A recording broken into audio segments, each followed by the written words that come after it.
بسم اللہ الرحمن الرحیم۔ سامعین و ناظرین مکرم، پوری دنیا میں ہر انسان فطری اور طبعی طور پر امن و سکون کی تلاش میں ہے اور ہر ممکن حد تک اس کے وسائل اور اسباب اختیار کرنے کی کوشش کرتا ہے۔ وہ اسباب اور وسائل اس کی اپنی ذہنی اختراع ہے۔ جناب نبی کریم صلی اللہ علیہ وسلم نے امن و سکون اپنی زندگی میں لانے کے لیے اور دنیا کو امن و سکون کا گہوارہ بنانے کے لیے چند باتیں ارشاد فرمائی ہیں، وہ آپ کی خدمت میں پیش کرنے لگا ہوں۔ چنانچہ جامع ترمذی میں حضرت عقبہ بن عامر رضی اللہ تعالیٰ عنہ کے حوالے سے ایک روایت موجود ہے کہ جناب رسول اللہ صلی اللہ علیہ وسلم سے پوچھا گیا من نجات، کہ راہ نجات کیا ہے، یعنی وہ کون سے اسباب اور وسائل ہیں جس سے ہم امن و سکون پا سکتے ہیں، اپنی زندگیوں میں بھی اطمینان اور چین لا سکتے ہیں اور دنیا کو بھی امن کا گہوارہ بنا سکتے ہیں۔ تمام شرور سے، تمام فساد سے ہم نجات پا سکتے ہیں، تمام فتنوں سے ہم نجات پا سکتے ہیں۔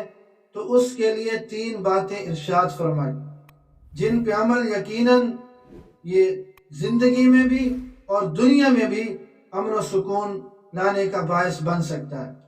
پہلی بات یہ ارشاد فرمائی کہ املک علیک لسانک، کہ اپنی زبان کو کنٹرول میں رکھو، اس سے جسم و جان اور ایمان محفوظ رہیں گے۔ اس کے برخلاف اگر زبان قابو میں نہ رکھی تو بڑے بڑے خطرات کا سامنا کرنا پڑ سکتا ہے۔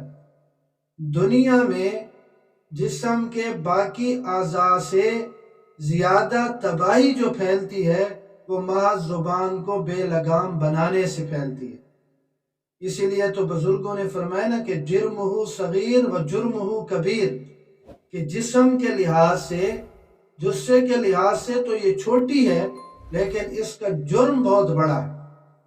اور دوسری بات اور دوسرا نسخہ جناب رسول اللہ صلی اللہ علیہ وسلم نے ارشاد فرمایا وَلْيَسَعْكَ بَيْتُكَ، کہ ایک تو زبان کو کنٹرول میں رکھو اور دوسرا جہاں تک ہو سکے اپنے گھر میں رہو۔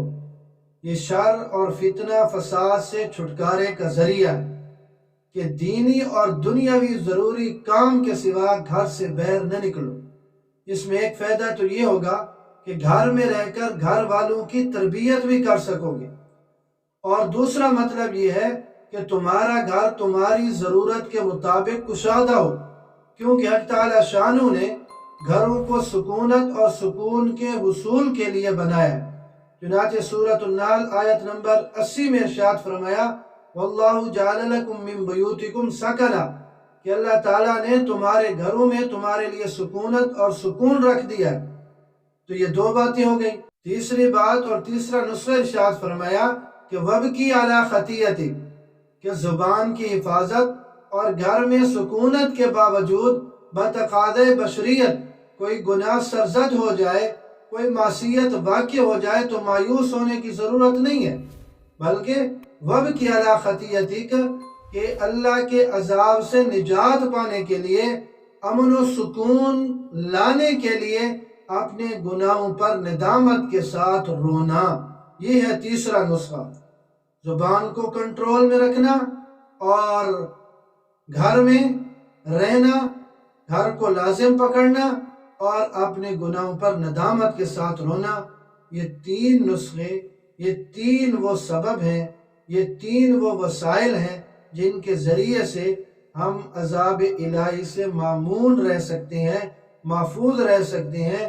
ہماری دنیا بھی بن سکتی ہے، ہماری آخرت بھی بن سکتی ہے۔ اللہ رب العزت مجھے اور آپ سب کو دین کی سمجھ نصیب فرمائے۔